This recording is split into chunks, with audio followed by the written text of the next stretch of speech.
எங்கள் அம்மாவை தலைக்கு எண்ணெய் வச்சு விட சொன்னேன். ஆனால் எண்ணெய் வச்சு விட சொல்லி எண்ணெய் கொடுத்தே 1/2 மணி நேரம் ஆச்சு. ஆனால் அவங்க பார்த்தீங்களா ஃபோனே தான் நோண்டிகிட்டு இருக்காங்க. தலைக்கு எண்ணெய் வச்சு விட சொன்னாலே எங்கள் அம்மா ஃபோன் பார்த்து தான் வச்சுடுவேன்னு சொல்லி ஒரு குறிக்கோளோடு எங்கள் அம்மா இருக்காங்க. அதை நம்மளும் பார்த்துக்கலாம். மாடர்ன் கேர்ள்ஸ் இதெல்லாம் நீங்கள் நல்லா பார்த்துக்கோங்க.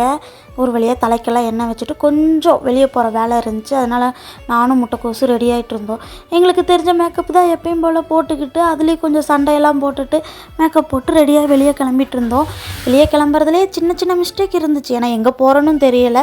ஆனால் போகிறதுக்கு முன்னாடி ஃபஸ்ட்டு சாப்பிட்ணுங்கிறத மட்டும் நல்லா புரிஞ்சு வச்சுக்கிட்டோம். அதனால் ஒரு ஹோட்டல் போய் நானும் அம்மா முட்டைக்கோசெல்லாம் சாப்பிட போனோம்.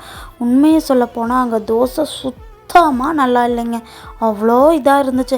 நானும் சரி காளான் தோசை எனக்கு ஆர்டர் பண்ணியிருந்தேன். காளான் தோசை சாப்பிட்லான்ட்டு. ஆனால் எனக்கு பிடிக்கவே இல்லை. அப்படியே போயிட்டு நிவிக்கு கொஞ்சம் ட்ரெஸ் எல்லாம் எடுக்க வேண்டியது இருந்துச்சு. அதெல்லாம் எடுத்துகிட்டு ரொம்ப டயர்டாயிட்டேங்க. அதனால் இந்த வீடியோவை நான் இப்போயே முடிச்சுக்கிட்டு பாய் பாய், நெக்ஸ்ட் வீடியோவில் பார்க்கலாம்.